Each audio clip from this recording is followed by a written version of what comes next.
উনি বলবেন ওই দেখা যায় তাল গাছ, ও তাল গাছ আমাদের, এটা নিয়ে রাজনীতি হবে না, খেলা হবে, কিন্তু তাল গাছ ঠিক থেকেই খেলা হবে। ওই দেখা যায় তাল গাছ, ওই আমাদের গাছ। সম্মানিত উপস্থিতি, আপনারা একটা কবিতা শুনে থাকতে পারেন, ছোট ছোট বাচ্চারাও আছে। ওই দেখা যায় তাল গাছ, ওই আমাদের গা, ওইখানেতে বাস করে কানা বগির ছা। এই কবিতাটা যখন আমরা মানে কারো বিভিন্ন মানুষের কাছে আবৃত্তি করতে দেব, তখন তারা কিভাবে আবৃত্তি করবে? ধরেন ছোট মানুষ যারা, ওদের কাছে যদি এই কবিতাটা আবৃত্তি করতে দিই, তাহলে ওরা আবৃত্তি করবে এইভাবে, ওই দেখা দেয় তাল গাছ, ওই আমাদের গা, ওই থানেতে বাদ করলে কানা বগির তা, ও বগিতু কাটকি পাতাবা তাটকি পান্তামে পাইলে পুঁতি মার তাই না, একটা যদি পামনি দিলে গাপু গুপু খায়। তো এটা হলো বাচ্চারা আবৃত্তি করবে ঠিক এভাবে। এবার এটা যদি আমরা মনির খান, শিল্পী মনির খানের কাছে দিই যে আপনি এই কবিতাটা আবৃত্তি করেন, তো মনির খান আবৃত্তি করবে কিভাবে? ওই দেখা যায় তাল গাছ, ওই আমাদের গা, ওইখানেতে বাস করে কানা বগির ছা। অঞ্জনা রে অঞ্জনা, অঞ্জনা রে অঞ্জনা। এটা মনির খান করবে। এটা যদি আমরা আসিফ ভাইয়ের কাছে দিই, শিল্পী আসিফ আটবার, তো তাহলে ও আবার এইভাবে বলবে ওই দেখা যায় তাল গাছ, ওই আমাদের গা, ওইখানেতে বাস করে কানা বগির ছা। প্রিয়া রে প্রিয়া, তোমার মাছ খাওয়া হলো না। তো এইভাবে।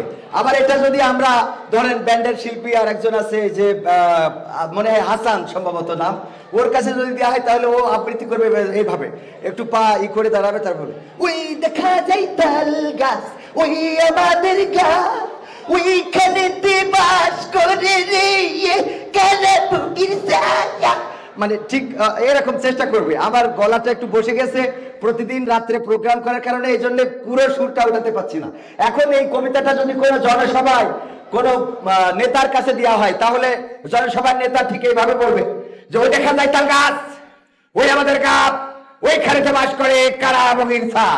একজন আমাদের দায়িত্বরত মন্ত্রী ছিলেন, উনার কণ্ঠটা ঠিক এরকম ছিল, ওই দেখা যায় তাল গাছ, ওই আমাদের গা, ওইখানেতে বাস করে কানা বগির ছা, তুই খাইছি বাধা চাইছি, মানে ঠিক এইভাবে বলবে। এটা যদি আবার কোনো ধরেন ওয়াইজিনের কাছে দেওয়া হয়, বক্তা যারা ওয়াজ করে, তারা কিভাবে বলবে? বলবে ওই দেখা যায় তাল গাছ, ওই আমাদের গা, ওইখানেতে বাস করে কানা বগির ছা।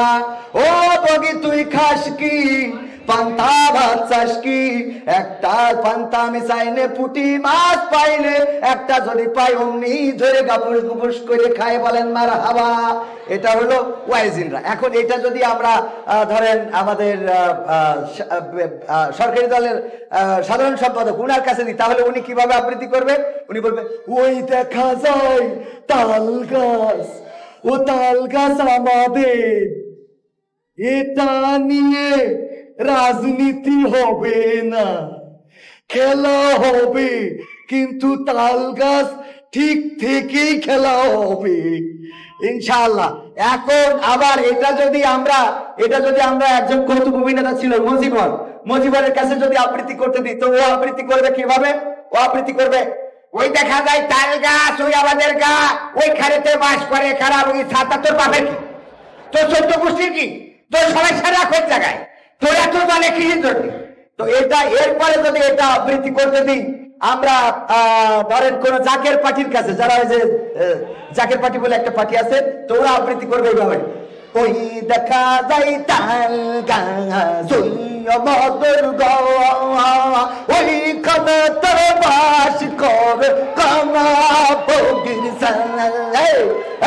তো এইভাবে জিকির করবে। তো সম্মানিত ভাইয়েরা, এটা হলো আসলে বা ভাইয়েরা বোনেরা অনেকেই আছেন, খুব শর্ট টাইমে আপনাদের যতটুকু দ্রুততার সাথে, এদিকে ওনারাও ব্যস্ত হয়ে পড়েছেন, আমরা আবৃত্তি করার চেষ্টা করেছি। এটা কোনো রাজনৈতিক বা কোনো কিছু বিষয় না, শুধুমাত্র আনন্দ দেওয়ার জন্য। তো সবাইকে অসংখ্য ধন্যবাদ। আবারও দেখা হবে, কথা হবে। এই হ্যালো, আসসালামু আলাইকুম।